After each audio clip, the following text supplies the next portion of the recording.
You know, we invited the staff. We said if they gave us a few more dollars, they could move to the box seats in the front. But they, in early January, the National Academy of Engineering announced that Olin College was the winner of this year's Gordon Prize.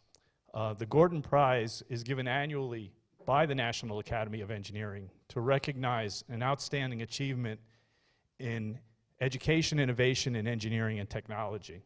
When I heard about this and its timing, I had two reactions. The first reaction was, well, it's about time. But the second reaction was that the timing was perfect.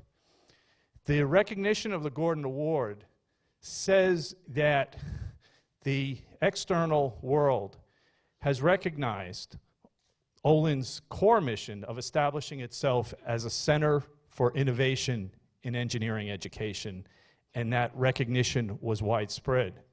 And second, it came at a time where we're embarking on not only continuing on that core mission, but moving forward with our goal of being a catalyst for change in the outside the Oval. So the timing was perfect. In giving the award, the National Academy of Engineering recognized three key leaders of the change. Shara Kearns, who was the inaugural Vice President for Innovation and Research, David Kearns, one of my predecessors, who was the founding Provost, and of course, Olin's first employee and its president, Rick Miller. So I thought an appropriate way to kick off this town meeting was to recognize and applaud Rick and our colleagues.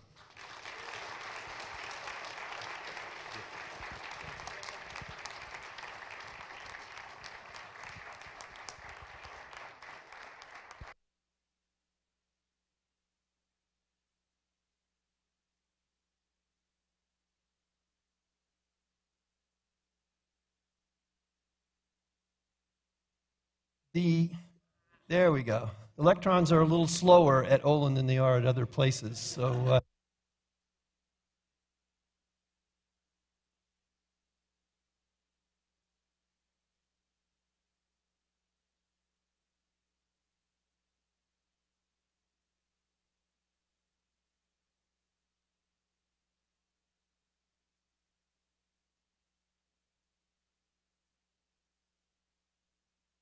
Olin.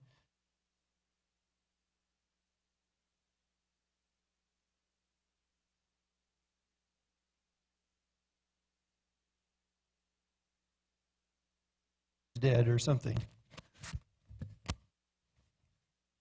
So we'll improvise. That's what we do best.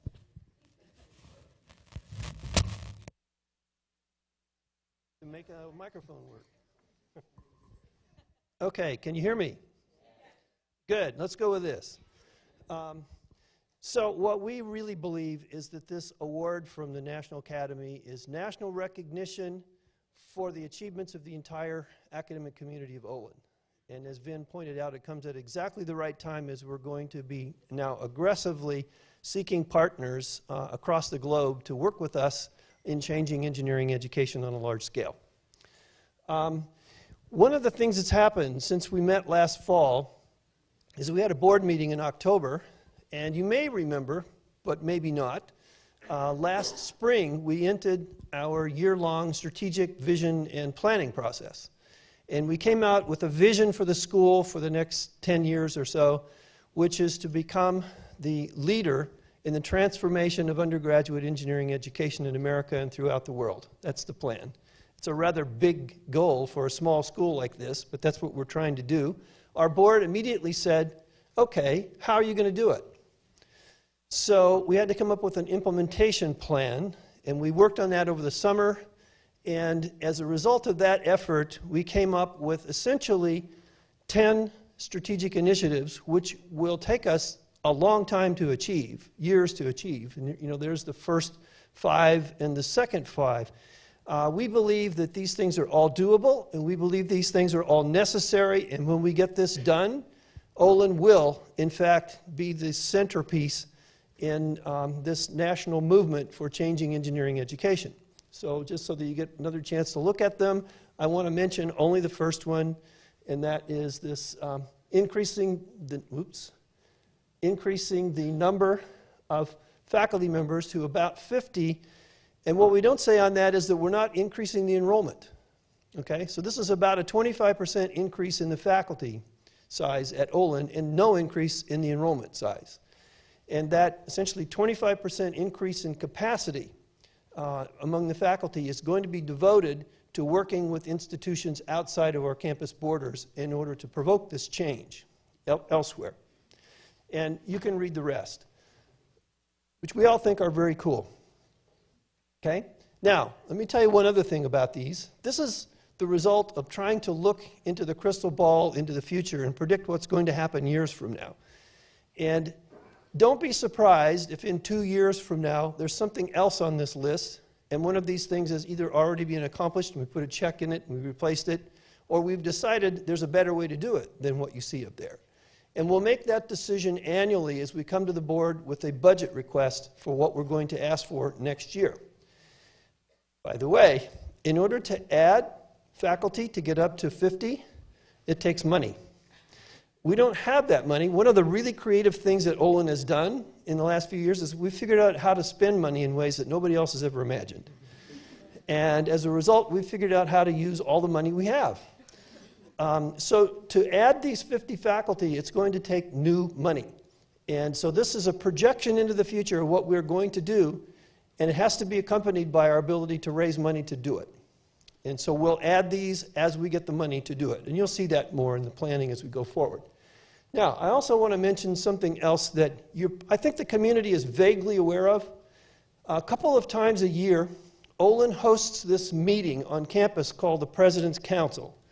And some of you probably get this annoying email from me that has this white paper attached to it that has no grade associated with it, and it doesn't have a due date. So I imagine that it rarely gets opened.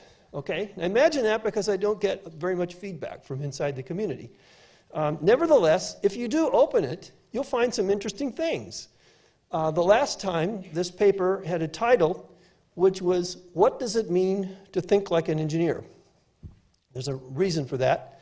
And what happens in the paper is that my co-author and I, a fellow by the name of Domenico Grasso, who was recently, I believe, appointed the Provost of the University of Delaware, we interviewed about a dozen key leaders around the U.S. and asked them what they believe it means to think like an engineer.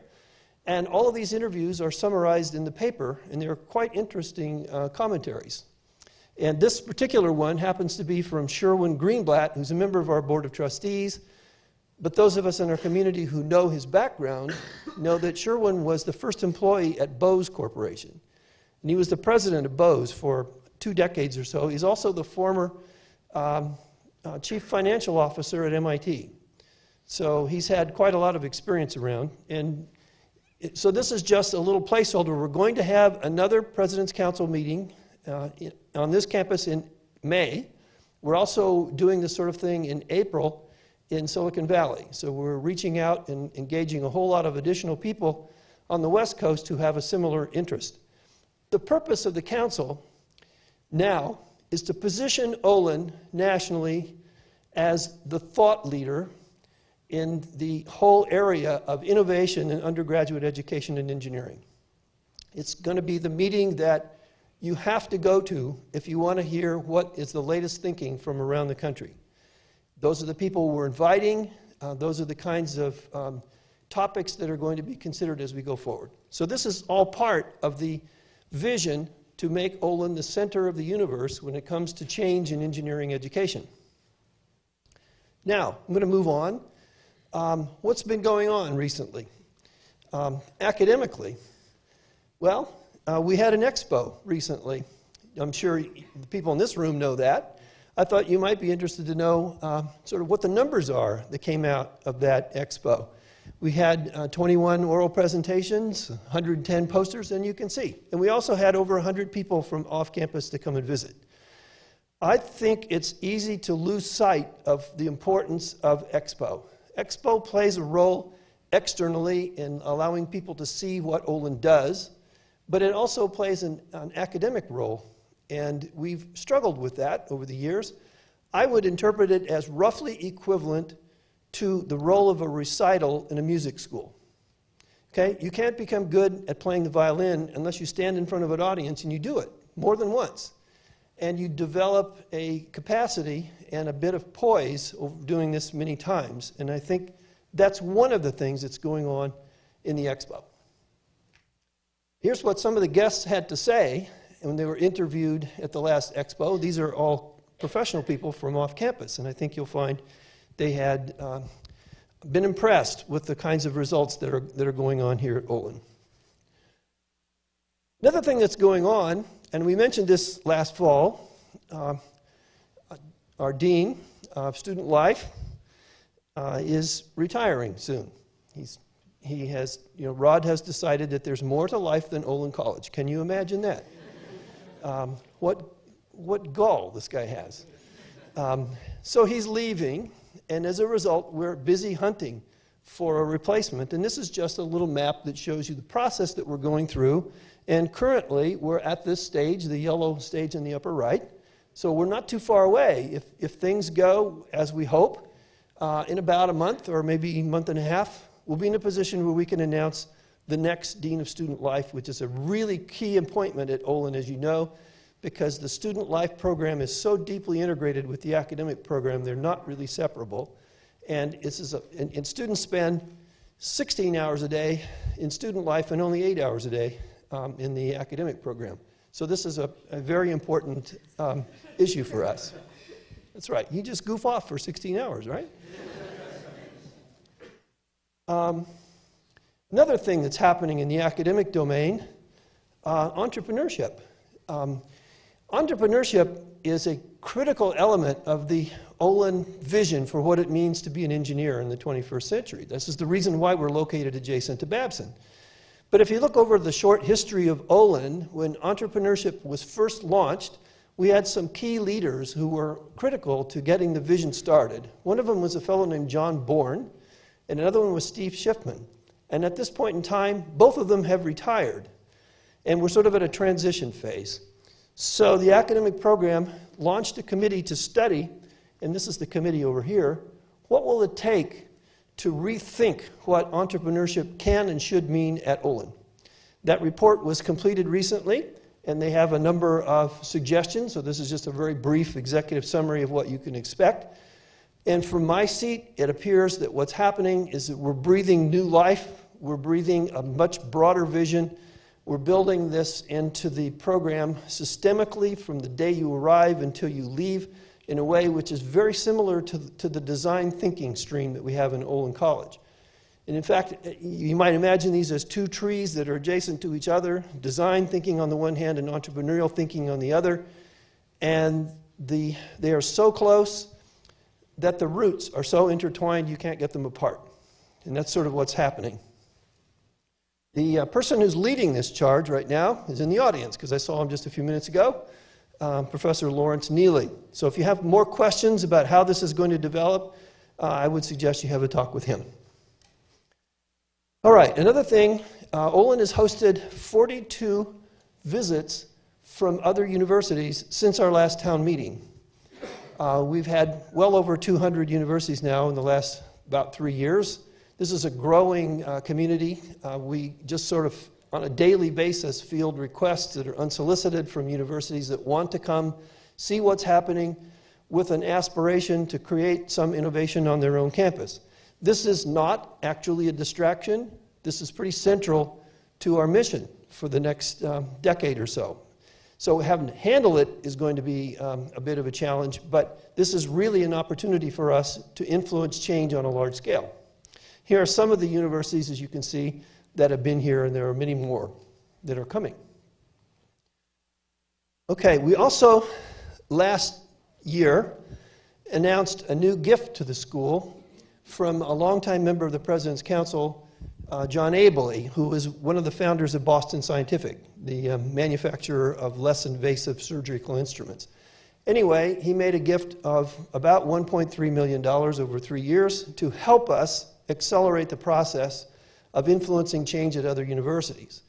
One of the uses of that money is to enable faculty exchanges for people from other campuses to spend time on our campus, maybe up to a year, as Argosy Fellows, and for Olin faculty to spend time on their campus by selecting a partner institution.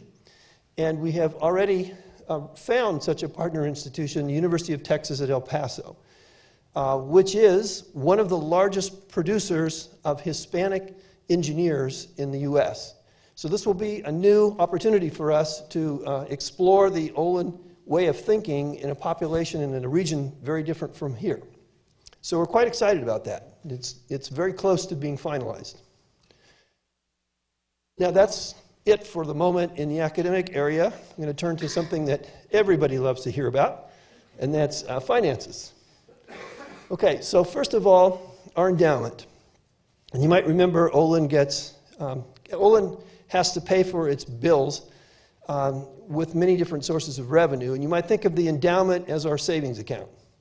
In a minute, I'm going to talk about the budget, and that's more like our checkbook. Okay? And our savings account is very important at Olin because this plays a huge role in paying the bills around here. The endowment went up. That's always a good sign.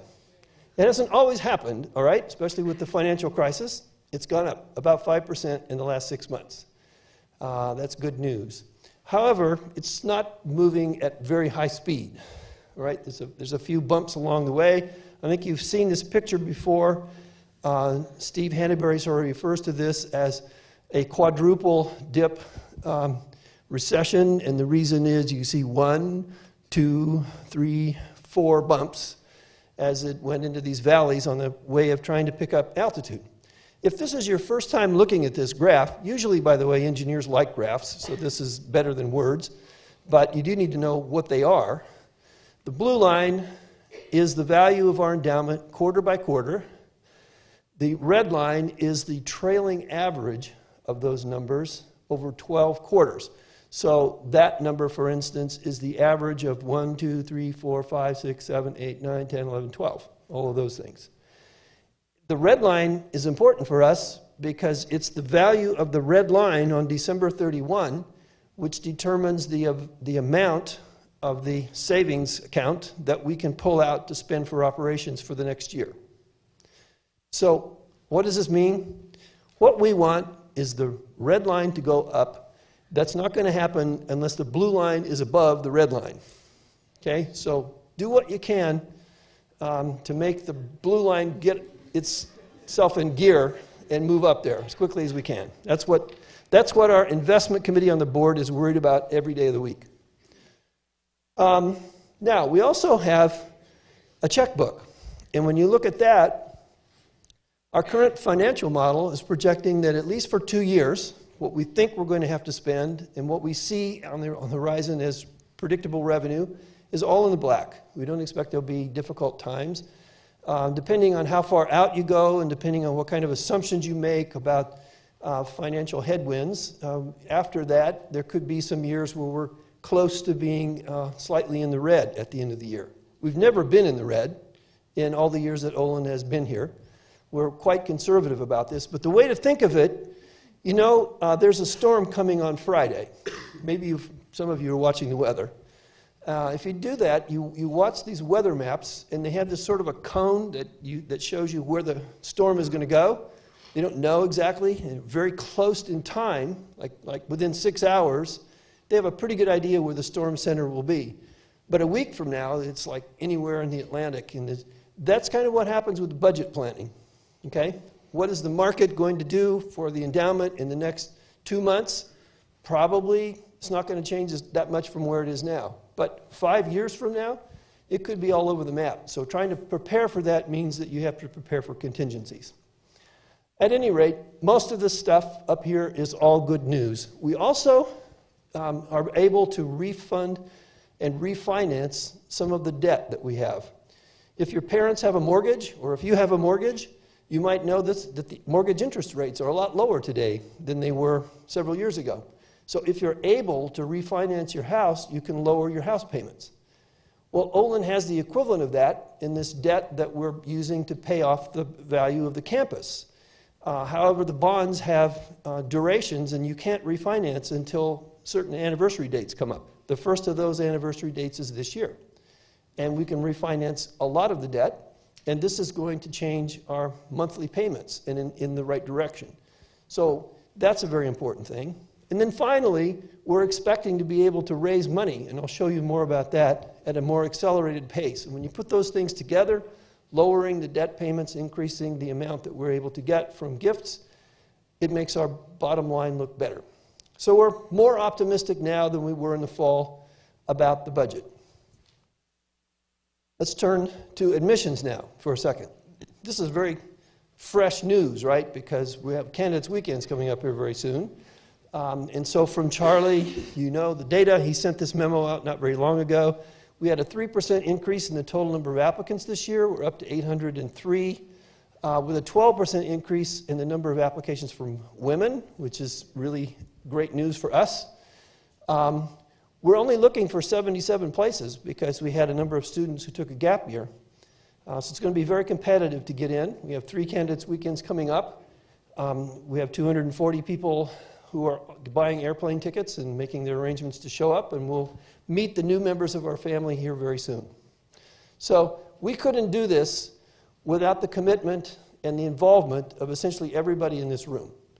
On Candidates Weekend, if you interview people here, played a key role in their decision to come.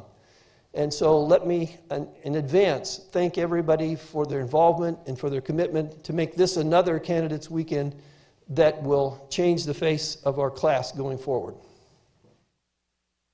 Okay. Some of you know that we've moved people around, and this house down at the bottom of the hill has different people in it. Okay, this is where the development office is now. That house actually has some historical meaning for me because that's the house that my family lived in 1999. Now it's doing other things. One of the things that it's doing is raising money.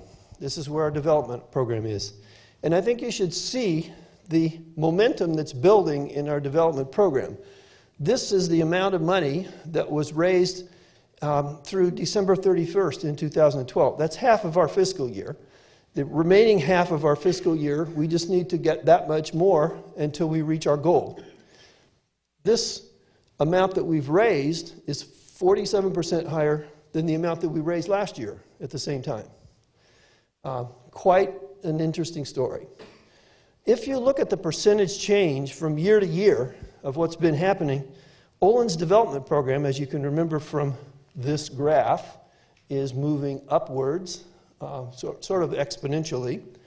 What that means is that the percentage increase of the money raised at the same time last year from year to year has always been positive. In fact, we had a 75% increase in the amount of money raised over the previous year in FY09. What was happening nationally in FY09? That was the year of the big financial crisis. Higher education in general experienced a 12% decline in giving to universities. So we've been bucking the trend here. And in fact, since then, we haven't been as low as even a 20% increase from year to year.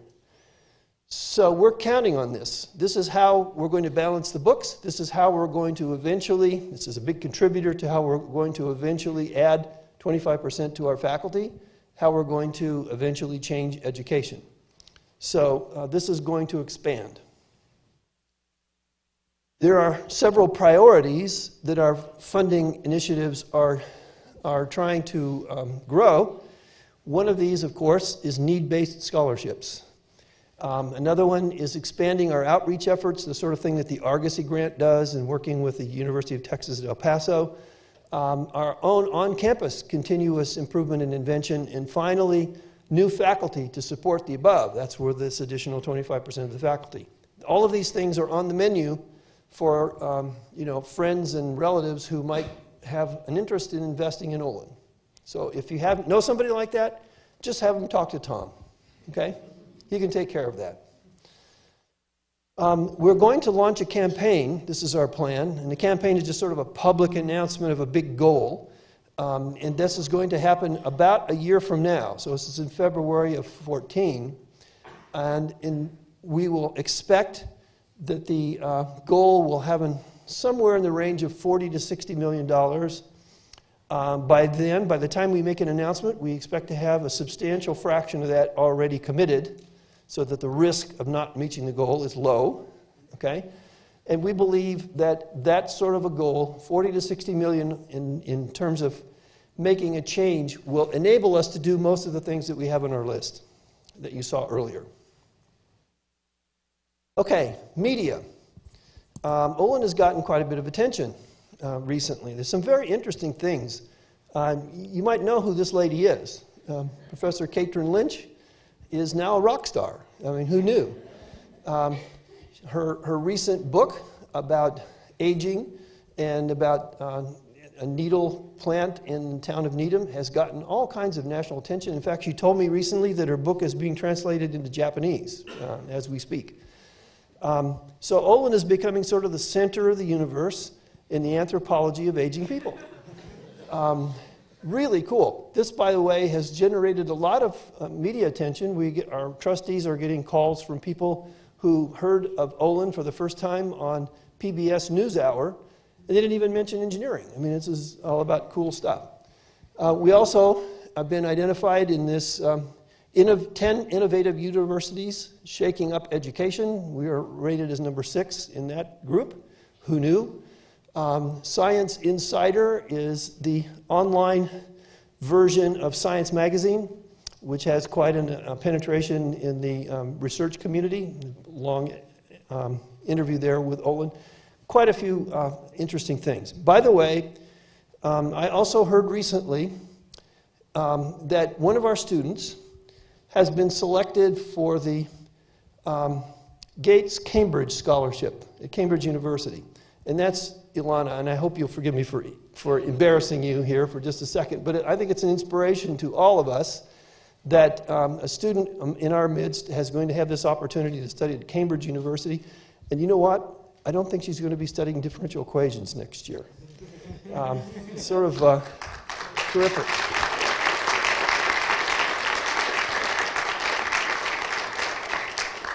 And I know that there are other students who are waiting for the final news on applications for scholarships of this kind, so as the year goes on, I'm sure we'll hear more. Finally, Build Day. Does anybody know what Build Day is? This is a new idea that just showed up on the radar. Student initiated, is very close to the Olin spirit of imagining what needs to be done and then doing whatever it takes to make it happen. This has already been scheduled now for May the 3rd. It's going to take place on our campus. If you have questions about this, because I really don't know what's going to happen, it's a student initiative, I think you should talk to Arjun Iyer, who is probably not in the auditorium at the moment, or Professor Jessica Townsend. I think the two of them have been working together. Nevertheless, new traditions, never know what to expect at Olin. Okay, and that's pretty much what I had to say, and I'm here for the rest of the time in case you happen to have any questions. So thank you very much.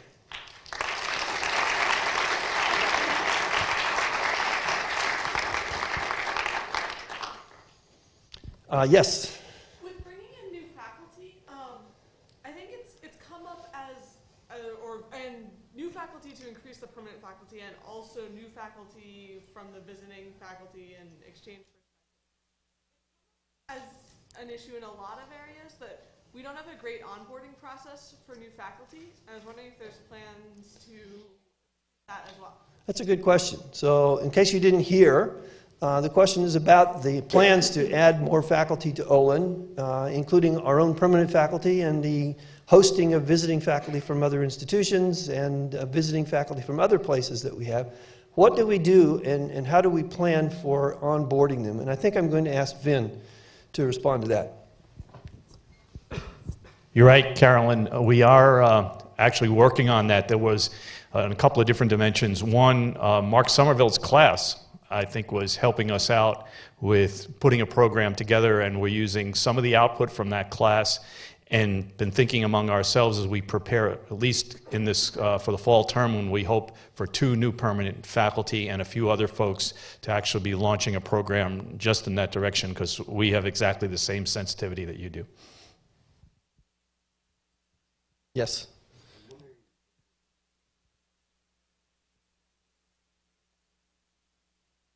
What is the onboarding plan for the new Dean of Student Life?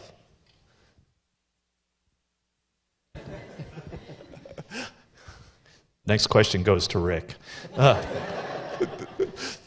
Rob, we're actually still just talking about that internally, so I really don't have a per chart answer for that. It's something that clearly, one of the reasons for wanting to make this decision by March is not only for a good transition plan and perhaps some overlap time with Rod, but to give us the time to exactly have that conversation, and I intend to engage the student body in that conversation because that'll be a big part of that. Perfect. More questions? See if they can't ask you, Vin. They don't have any questions. Yes. Oh, timeline for the appeal going forward. Well, our hope is that by February of 14, we'll get board approval for this. And then shortly after that, there'll be a launch. Tom, do you want to explain more about this?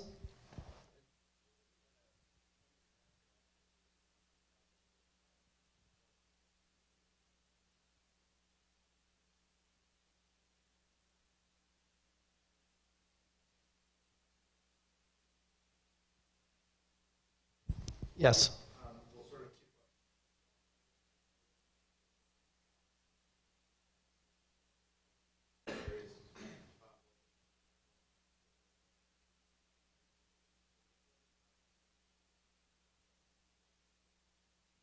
Okay, Ben?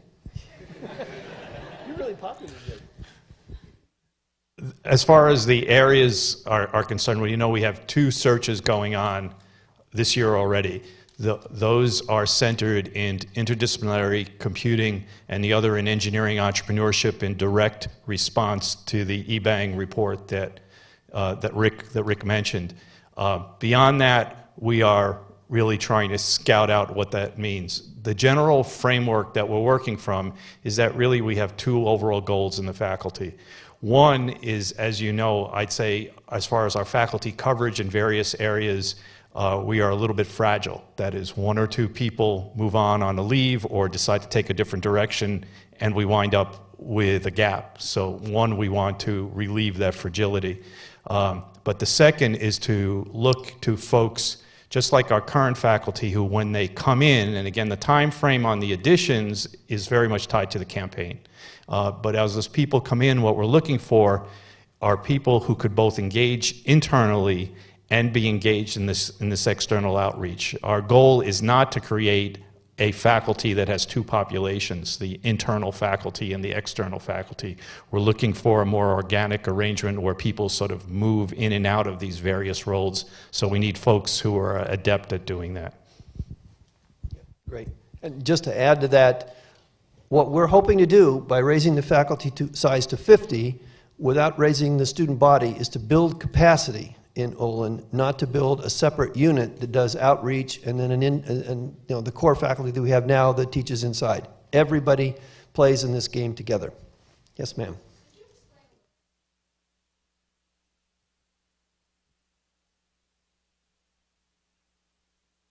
Yeah, what are the faculty going to do when they're outreaching to these other institutions? Well, I'll give it a shot and then open it up to Vin, and I'm not sure if Lynn Stein is in the room. She might be able to help as well. The core activity of this outreach is what we're calling consultation and co-design. So what happens is an institution like University of Texas at El Paso comes to us and says, we have a big idea to change the way we think about engineering education on our campus. It's a big campus. It's going to take years to get this done. We have to start somewhere. We'd like to create a pilot program. We have some ideas about what that pilot program might involve, but we're not sure what will happen if we try it. Can we come and talk to you and just sort of pick your brains about what you did and what went wrong and what went right?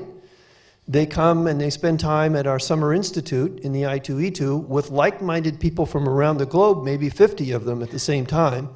They all come in, you know, small numbers, pairs, let's say, with an idea for an experiment that they'd like to run. And during the week, they come up with more detailed description of what that experiment might look like, and it shapes their plan as they see what other schools are doing, and also hear from people, well, we tried that once and this is what happened. So they change their plans, and then they go home and they experiment with it. And they might ask Olin to send a couple of faculty members, 2 or 3, to spend a week on their campus watching at their place and meeting their individuals and giving advice and coaching. Now, this has happened already at Creighton University. It's happened in Singapore. It's happened in a number of other places. And when they do that, by the way, we have a day job, so they send us a check that helps pay for it, which helps fund our ability to add staff to the school. And then if their experiment is successful, then they expand it the next year. And as happened at Illinois, the first year they had a couple of faculty members. The next year they had 25 faculty members and maybe 100 students. Now they have all 1,500 incoming students taking the same co-designed project. So there is one path through this jungle, and I think it's probably a little bit different in each other university. Vin, you want to add anything to this? Okay. Lynn, are you here? I don't see your hand. So I'm guessing that's our answer. Okay? Any other questions? Yes.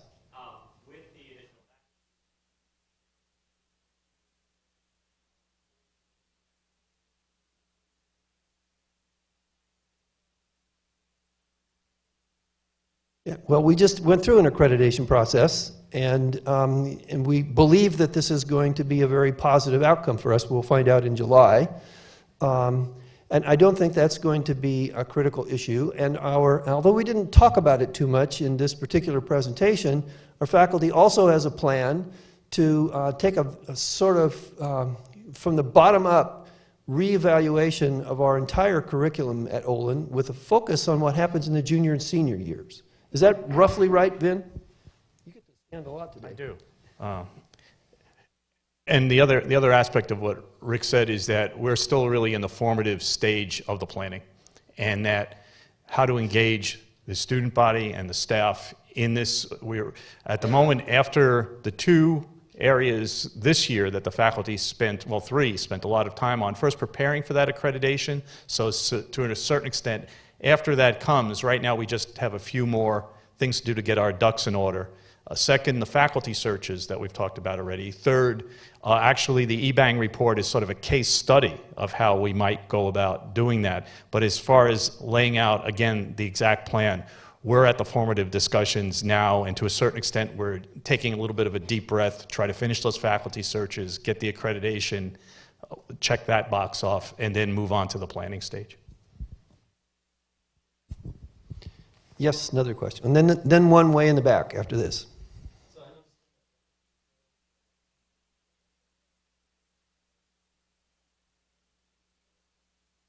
Mm-hmm. Is that sort of indicating from the students after graduation to...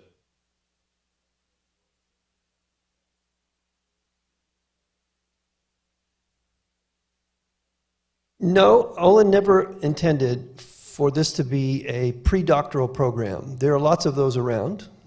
We are not disappointed when it happens, but it's not the purpose of the school. What it's really a placeholder for is to inspire students to think big, to think beyond, so that your ambitions don't end with graduation at Olin, but you want to make a difference on a large scale. And in order for Olin as an institution to have an influence, to get a seat at the table, to have an entree to talk to institutions like Stanford, for example, we need to have a credibility with them.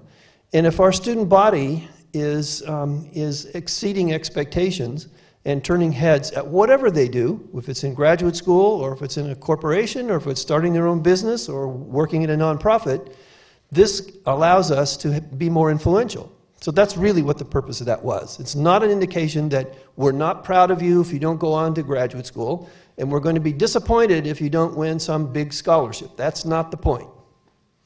Okay, way in the back, you still have a question?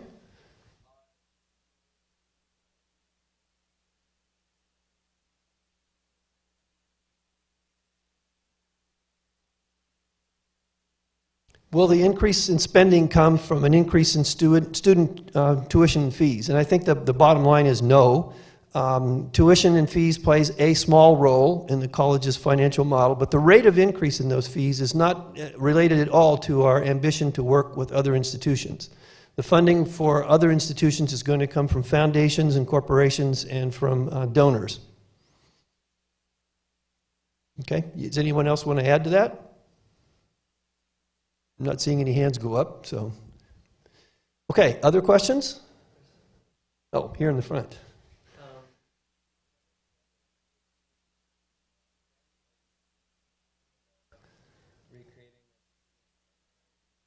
Uh-huh. Could you talk more about?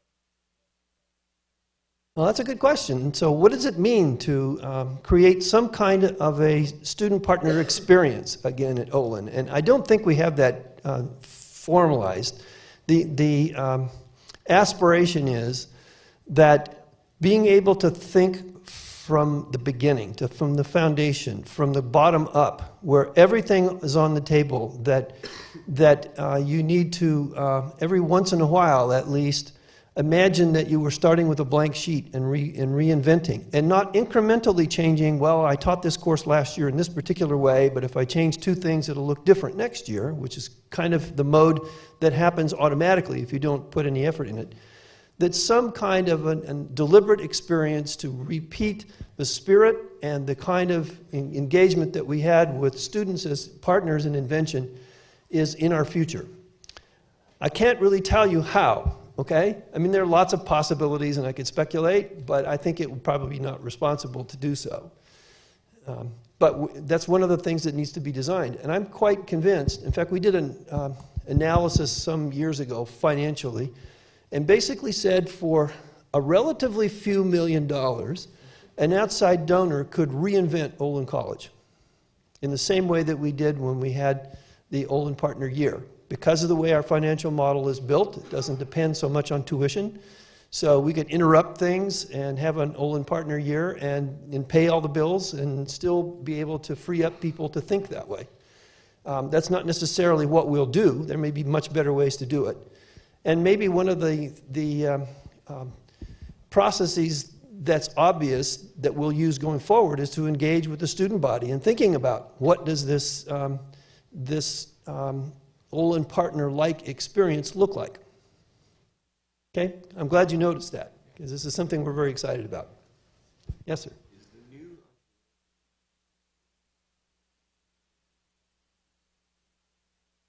That's a good question. The question was, is the new entrepreneurship position replacing Steve Gold's position, or is this some other position in the college? And I really can't answer that. Maybe you can. It's not replacing Steve Gold. In fact, Steve was never part of the permanent full-time faculty at Olin. This is a new full-time position. Any more questions? Yes.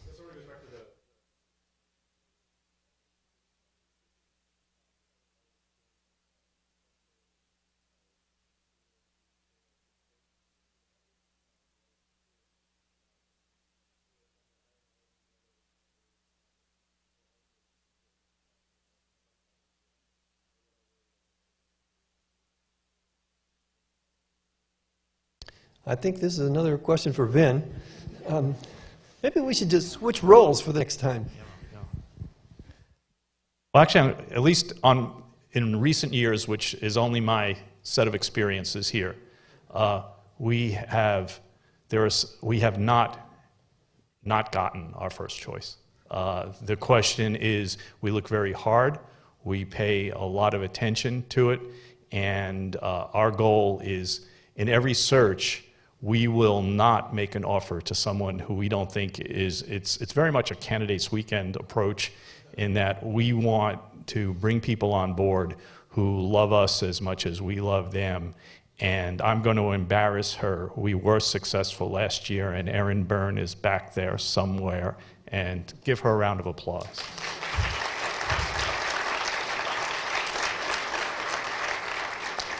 If there was anything above first choice, that's what Erin Byrne was.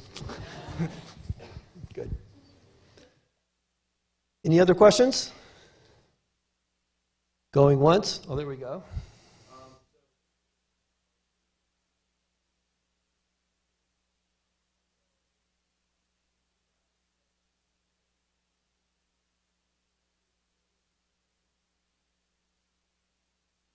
Well, I think I'll let Vin do this one too. I'm going to ask for a raise. I'm sorry, who asked the question? This year that was not a deliberate target. It was a happy circumstance. But as the number of Olin graduates increase, our pool increases. And this year, as we did last year with Chris Murphy, but this year in particular, the openings that we had matched very well with a certain group of individuals whose expertise and background could work, and more importantly, they were available to be here. So, you know, I can imagine sometime in the not very distant, but somewhat distant future, that the pool of faculty for both full-time and for part-time positions at Olin will have an increasingly large fraction of Olin graduates. But this year, we were just very lucky, and we were really pleased to have those folks here. Great. Any other questions? Yes, Kevin.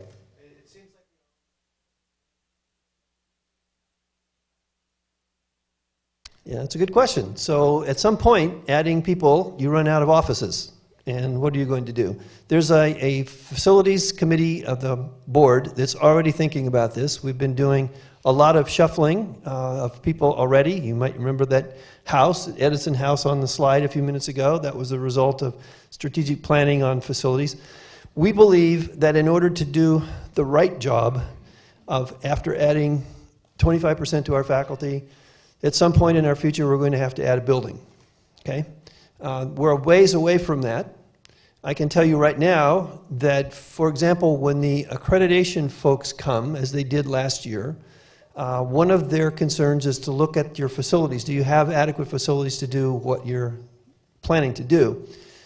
Every report that Olin has had is that Olin has a wealth of space relative to every other university that they've looked at, which I think is actually true on a square footage basis. We're a little bit spoiled. It's just because we built the entire campus first and then we began to populate it later with people, so it seems like it's getting more crowded. But if you look at other campuses on the square footage basis, it's not as crowded. However, there's a big but in this argument. The campus was not actually designed to do what we're doing with it.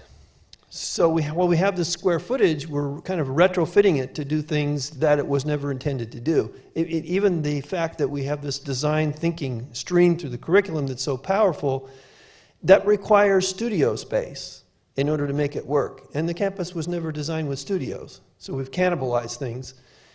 We also have, I mean, this is the only room in the college that holds more than 40 people.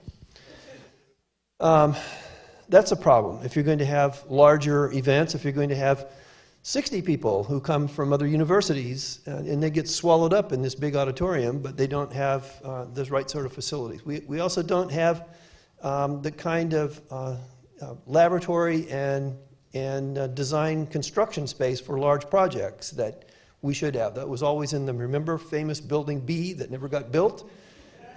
There will come a time in our future when we need to build this building, and I would imagine it's sometime in the next 10 years. But it's not close. It's not something we're going to do right away. Any more questions? Going once? Going twice? Ah, here we go.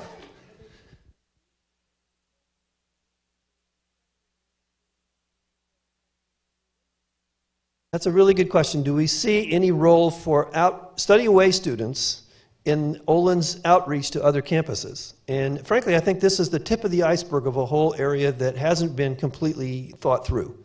And that is, our influence on other institutions is not only about faculty, it's also about students and about alumni. And I think there are resources there that haven't been completely exploited and utilized. So my quick answer to that is yes, I see that there is going to be a role. If you ask me what it is, I don't know yet, okay? It's something to be designed, but I'm convinced that it's one of the most powerful forces for change. So it's an excellent question. Any other questions? All right, I'm not going to count this time. I'm just going to declare it over, and I'll be here down.